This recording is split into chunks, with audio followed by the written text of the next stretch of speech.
Olá pessoal, tudo bom? Sejam bem-vindos a esse canal de revisões de matérias para concurso público, para alguns concursos públicos, e hoje nós vamos falar sobre direito constitucional, é a primeira aula de revisão. Vão ser aulas express, né? Concursos express, coisa rápida, os principais pontos que você tem que lembrar, que você tem que decorar, então isso daqui é o básico que você tem que saber. Falando sobre direito constitucional, nós vamos ter, então, dois aspectos na aula de hoje. O primeiro são as concepções da Constituição e o segundo são as classificações da Constituição. Eu espero que ao término dessa aula você consiga identificar e principalmente entender essas classificações. Porque entendendo cada uma delas, mesmo que você não decore, quando você bater o olho na questão na prova e ver o nome da classificação ou ver o nome da concepção, você vai lembrar do que você entendeu e vai conseguir matar a questão. Beleza? Então vamos começar com as concepções. O conceito sociológico de Ferdinand de Lassalle. Esse conceito ele fala que a Constituição verdadeira, a Constituição real daquela sociedade, ela deve ser estudada do ponto de vista sociológico dos fatos concretos, do equilíbrio entre as forças econômicas, políticas, sociais, culturais. E para o Ferdinand Lassalle, a Constituição escrita não serve para nada, ela é só um pedaço de papel que serve para ir no banheiro e jogar no lixo. Basicamente isso, porque o que vale realmente é a visão sociológica no fato concreto ali, no agora. Então é esse equilíbrio de forças que faz a Constituição ser válida, que faz a Constituição. Já o sentido político do Carl Smith, ele é um pouco diferente, porque o sentido político do Carl Smith, ele fala que a Constituição efetiva é a decisão política fundamental de um povo. Bonito isso, né? Mas o que é essa decisão política fundamental de um povo? A decisão política fundamental de um povo, basicamente, é a decisão da maioria. Então você tem que lembrar a maioria, a palavra maioria é a chave para esse conceito político do que é a Constituição, da concepção da Constituição. Ele fala que a decisão da maioria que valida a Constituição, ou seja, ela existe, a Constituição no papel também não serve para muita coisa, porque a qualquer momento, se a decisão da maioria for mudar o que está na Constituição, vai ser mudada. Esse conceito, essa concepção, ela traz um grande problema, ela traz um perigo grande, porque, um exemplo, o nazismo ele foi baseado, ele foi referendado, legalizado, né, considerado legal na Alemanha, justamente por essa concepção do que a maioria, que é a decisão da maioria. Então nem sempre a decisão da maioria é o correto, é o mais humano, é o mais digno, porque várias forças atuam nesse momento de decisão. Então, um momento de grande comoção, por exemplo, vai alterar completamente os valores e aí a Constituição perde completamente as características dela. Já evoluindo um pouco, chegando mais próximo dos dias atuais, nós temos o conceito jurídico de Hans Kelsen. Lembrando que eu falei mais próximo, ainda não é a concepção mais aceita dos dias atuais. Mas o que é legal dessa concepção do Hans Kelsen? O que é importante? Essa concepção do Hans Kelsen, ela fala sobre o direito positivo. O Estado fazendo a norma, o Estado positivando a norma. E essa concepção jurídica do Hans Kelsen, ela se desdobra em dois sentidos, que é o sentido lógico jurídico e o sentido positivo jurídico. Então, se você pensar o próprio nome desses sentidos, já fala alguma coisa. Olha só, sentido lógico, jurídico, lógico, pensamento, pressuposto. Então, o sentido lógico jurídico é o pressuposto de que a Constituição é a maior norma do ordenamento jurídico e que a Constituição deve ser seguida pela população. Então, está no campo das ideias, é um pressuposto, é uma ideia implícita de que a Constituição é a maior a classe no ordenamento jurídico. Já o sentido jurídico positivo, positivo, positivado, escrito, vem falar que realmente a Constituição escrita tem que ocupar o topo do ordenamento jurídico, o vértice do ordenamento jurídico. É a Constituição que vai dar validade para todos os atos infraconstitucionais e infralegais. Qualquer um desses atos que estejam contrários às disposições que estão na Constituição não é válido. Então esse é o sentido, o conceito jurídico de Hans Kelsen. Aí nós vamos chegar para os dias atuais, o conceito pós-positivista do Conrad Russ. Esse conceito pós-positivista, ele fala basicamente a mesma coisa que o Kelsen fala, só que ele adiciona um detalhe nessa história. Ele coloca que a Constituição ela é uma norma aberta, ou seja, diferente de Hans Kelsen, que falava que a Constituição era uma norma fechada, Conrad Russ fala que a Constituição é uma norma aberta, ou seja, ao mesmo tempo que ela vem para ditar as normas para a sociedade, fazer a sociedade evoluir, ela evolui junto com a sociedade. Então a Constituição evolui e muda junto com a sociedade. Obviamente é um mudar de uma forma mais lenta e mais complexa, não é um mudar fácil como se qualquer lei ordinária mudasse a Constituição, mas a Constituição ela consegue evoluir junto com a sociedade. Então basicamente são essas as 4 concepções principais que você tem que decorar. Beleza, pessoa? Na verdade você não tem que decorar, hein? Eu falei uma coisa errada, você tem que entender. A hora que você entender essas 4 concepções, você vai ver que vai ficar muito fácil de identificar nas questões o que cada uma está falando.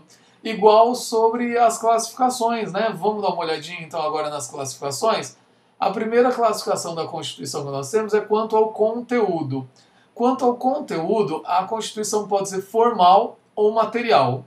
Mas e aí, Miguel, que história é essa de formal ou material? Material é aquela Constituição que fala exclusivamente sobre as matérias tipicamente como constitucionais. E quais são essas matérias? São 3. São os direitos e garantias fundamentais, a organização do Estado e a separação dos poderes. Então são constituições mais resumidas, mais curtas, mais diretas. São essas 3. Agora, a Constituição formal é aquela que já trata desses 3 temas, então trata dos direitos e garantias fundamentais, trata da organização do Estado, trata da divisão dos poderes, mas ele tem outros temas envolvidos nesse bolo. Então, por exemplo, a nossa Constituição de 88, você nota que ela trata esses 3 temas principais, mas aí ela dispõe vários outros assuntos, vários outros aspectos, direito tributário, direito previdenciário, a lei plurianual, lembra? O PPA, que está na Constituição. Então, ele vai tratar de vários assuntos que não estão nesse núcleo de normas que são essenciais para uma Constituição. Então, já adiantei, a nossa Constituição de 84 ela é formal. A próxima classificação é justamente quanto à forma. Quanto à forma, ela pode ser escrita ou não escrita. Olha só, aqui tem uma pegadinha que às vezes aparece nas questões de concurso. A Constituição escrita, ela é aquela que está compilada, que todas as normas, que toda a Constituição está compilada em um único documento. Então está tudo agrupado em um único documento. A nossa Constituição de 88, você quer dar uma lidinha nela? Então você vai lá no Google, digita www.google.com.br e escreve lá Constituição Federal 1988, dá Enter. Você vai baixar um PDF para sua máquina e vai conseguir ler a Constituição inteira. Então ela está em um único documento. Então a nossa Constituição ela é escrita. A Constituição não escrita, a grande sacada dela é que ela está dispersa em vários documentos. Não é que ela não tenha a norma positivada. Ela pode ter a norma positivada, ela pode ter a jurisprudência, ela pode ter o costume para formar as normas constitucionais. Só que ela está espalhada em vários documentos. Então essa é a diferença entre a Constituição escrita e a Constituição não escrita, lembrando que a nossa Constituição, então, ela é escrita. Passando quanto ao modo de elaboração. Quanto ao modo de elaboração, ela pode ser dogmática ou ela pode ser histórica. A dogmática é aquela feita de uma vez, papum. O legislador sentou, fez a Constituição, ela foi promulgada de forma completa de uma vez só. Já a Constituição histórica é aquela que vai se formando ao longo do tempo, é um processo mais lento, é um acúmulo de normas, de jurisprudências, de costumes que levam à criação da Constituição. Então a nossa Constituição de 88, obviamente que ela é dogmática, porque ela foi feita de uma vez só, beleza? Continuando, quanto à extensão, esse eu creio que é o conceito mais fácil, que pode ser sintética ou pode ser analítica. Sintética é aquela Constituição resumidinha, sabe aquela Constituição pequenininha? Ela é resumida, ela trata dos temas mais superficialmente, de forma clara, concisa, direta, rápida. Já a Constituição analítica, ela é aquela que trata dos temas que a Constituição traz de forma mais pormenorizada, com mais detalhes, com mais nuances, né? Diferenciando mais os artigos, detalhando mais os artigos. Então, essa é a diferença. Sintética é mais resumida, mais direta e objetiva, analítica é mais detalhada. A nossa Constituição de 88, obviamente, ela é analítica e muito analítica, né? Ela é analítica no último. Agora, quanto à origem, ela pode ser promulgada, outorgada ou cesarista. Cuidado, que eu vi diversas questões da CESP e da ESAF que eles confundem, eles trocam o conceito de promulgada com o conceito de outorgada. Então tem que ficar bem atento nisso. Promulgada é aquela onde representantes eleitos pelo povo, eles têm legitimidade para fazer essa Constituição, eles fazem a Constituição e promulgam e entregam para o povo. Mas são representantes eleitos pelo povo. Já a Constituição outorgada, ela é aquela onde um ditador, um tirano, um monarca, um rei, qualquer um deles, faz a Constituição e impõe ao povo. Então o povo não teve nenhuma representatividade nesse momento, só foi imposta a Constituição e ponto final. Já a Constituição cesarista é aquela que um monarca, um ditador, um rei, ele faz, só que antes dele impor para a população, ele pede a opinião da população para ver se ela está de acordo com as normas ou não. Um exemplo de Constituição cesarista é a de Napoleão Bonaparte na França. Ela foi um dos exemplos de Constituição cesarista. A nossa Constituição de 88 ela é promulgada. Então não esquece disso, a nossa Constituição é promulgada. Agora a gente chega num conceito, numa classificação que olha, o pessoal bate cabeça, viu? Pessoal, até a doutrina bate cabeça em relação a isso. Por quê? Quanto à estabilidade, você acabou de ver aqui no slide, ela pode ser imutável, pode ser rígida, flexível ou semiflexível. Então vamos lá, a Constituição imutável é aquela que não vai mudar jamais. Ela é aquilo e acabou e ponto final. Particularmente, não conheço nenhuma Constituição imutável que esteja em vigor nos dias atuais. Se você souber de alguma, por favor, manda nos comentários aqui embaixo, que vai ser legal para a gente saber. A Constituição rígida, ela é aquela que precisa de um procedimento especial para mudar as normas constitucionais, diferente do processo legislativo ordinário. Então ela precisa de uma forma especial. Olha, vamos ver se você lembra de alguma coisa relacionada a 2 turnos em cada casa, com quórum de 3/5. Você lembra de alguma coisa? Você já ouviu falar de alguma coisa assim, né? De emenda constitucional? Já vamos voltar nesse ponto. A Constituição flexível, olha lá, a Constituição flexível é aquela que qualquer norma ordinária pode mudar, qualquer lei ordinária pode mudar as normas da Constituição. Então ela não precisa de um processo especial para ser alterada. E a Constituição semiflexível é a Constituição que tem algumas normas rígidas e algumas normas flexíveis. E agora, Miguel, qual que é a nossa Constituição? A grande maioria da doutrina fala que a nossa Constituição é rígida. Porém, cuidado, Alexandre de Moraes, ele classifica a nossa Constituição como super rígida. Então ele coloca um degrauzinho entre o imutável e o rígido e classifica a nossa Constituição ali, ó, super rígida. Por que ele classifica a nossa Constituição como super rígida? Por causa do artigo 60 da Constituição, que fala sobre as cláusulas pétreas. Lembra? Direito à forma federativa do Estado, voto secreto universal. Você lembra dessas cláusulas? Tem algumas lá, se eu não me engano, no parágrafo 4º. Se você for pensar que essas cláusulas elas não podem ser alvo de emenda que tende a aboli-las, então Alexandre de Moraes fala que nós temos um núcleo da Constituição imutável e um núcleo rígido. E por isso ele ficaria entre o imutável e o rígido. Porém, parte da doutrina fala que as cláusulas pétreas só não podem ser alvo de emendas constitucionais que tendam a aboli-la, mas podem ser alvo de emenda constitucional que tendem a melhorá-la. Então, se vai ser bom, vai fazer bem, então pode emendar a Constituição nessas cláusulas. Mas para aboli-la ou piorá-las, não. Aí a doutrina universalmente é unânime nesse ponto que não pode. Aí a pergunta, na prova, o que você vai marcar? Se a questão não falar nada, se a questão simplesmente falar a Constituição brasileira é rígida. A Constituição brasileira de 1988 é rígida, certo? Se vier a palavra, se vier o nome Alexandre de Moraes e tiver alguma alternativa com super rígida, vai ser a certa. Beleza, pessoal? Então você vai ter que ficar entre a super rígida e a rígida, dependendo do enunciado da questão. Quanto à ideologia, esse é um conceito legal. Quanto à ideologia, ela pode ser socialista ou capitalista. A Constituição Socialista, ela usa o socialismo como motor da economia e ela vai ter basicamente 3 características básicas. A primeira característica básica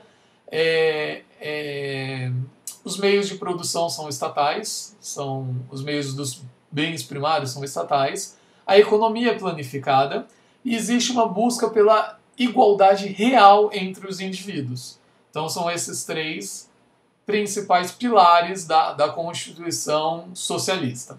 Já a Constituição Capitalista também tem 3 pilares, só que são diferentes, obviamente, porque ela usa o capitalismo como motor da economia. Quais são esses pilares? O primeiro pilar é a propriedade privada. O segundo é a livre iniciativa, ou seja, a busca pelo lucro. E o terceiro é a busca pela liberdade real dos indivíduos. Então, é a busca pela liberdade de cada indivíduo. Essa Constituição, a Constituição Capitalista, ela se desdobra em 2 outras. A Constituição Capitalista Liberal e a Constituição Capitalista Social-Democrata. Qual que é a diferença das duas? Vamos ver. A Constituição Capitalista Liberal, como exemplo a norte-americana, é aquela que prega a não intervenção estatal. Ou seja, o mercado fica ali, o mercado se regula sozinho e o Estado, eu não me meto nessa história. Então, basicamente, essa é a história. Eu não me meto no mercado, o mercado fica lá, o mercado se regula e tá tudo certo. Agora, a Constituição Capitalista Social Democrata, ela já fala uma coisa um pouquinho diferente. Ela fala, não, peraí, se for para o bem-estar da população, aí eu posso intervir na economia e eu vou intervir para garantir o bem-estar da minha população. Então, a nossa Constituição, a Constituição brasileira, a Constituição de 1988, ela é Constituição capitalista social-democrata, porque o Estado pode intervir na economia.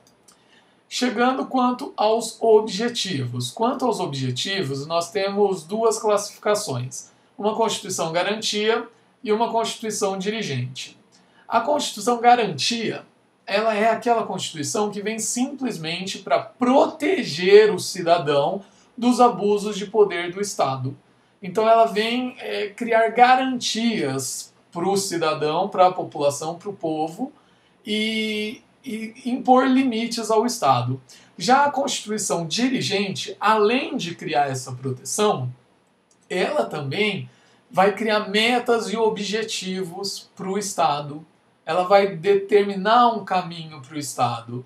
Você lembra, artigo 3º da Constituição de 1988, são objetivos fundamentais da República Federativa do Brasil, criar uma sociedade livre, justa, solidária, blá blá blá. Lembra disso? Então a nossa Constituição é uma Constituição dirigente. Por quê? Porque ela estabelece metas, objetivos, caminhos que o país tem que seguir. E quanto à realidade, ou seja, quanto à efetividade da Constituição, nós temos 3 classificações: normativa, nominalista e semântica.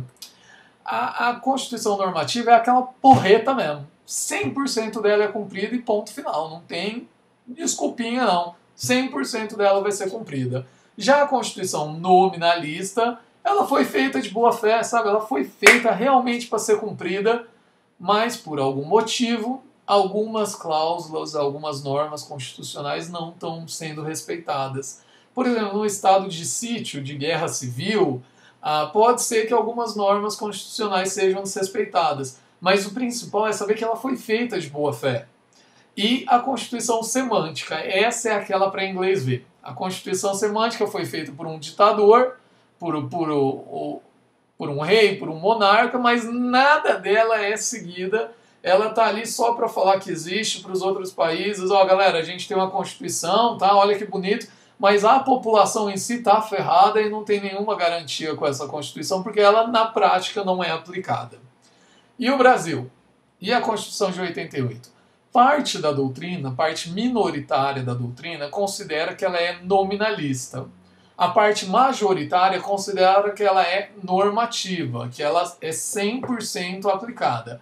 Até porque a Constituição nossa, ela tem alguns mecanismos de defesa dessas normas constitucionais. Então, a DIN, a arguição de descumprimento de preceito constitucional. Então, você tem alguns mecanismos para defender a Constituição caso normas infraconstitucionais e atos infralegais venham contra as normas dispostas na Constituição. Então, na sua prova, para efeito de prova, a classificação quanto à realidade ou quanto à efetividade, a Constituição de 88 é normativa.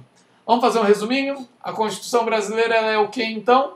Ela é escrita, ela é dogmática, ela é analítica, ela é promulgada, ela é rígida pela maioria da doutrina e super rígida pelo Alexandre de Moraes, ela é capitalista social-democrata, ela é dirigente, ela é normativa. Beleza, pessoal? Espero que vocês tenham gostado, espero que vocês tenham entendido esses conceitos. E na próxima aula, na próxima revisão que eu vou estar fazendo, nós vamos falar sobre o poder constitucional dirigente reformador, originário, beleza? E vamos ver o que vira na próxima. Se cuida aí, pessoal. Bons estudos.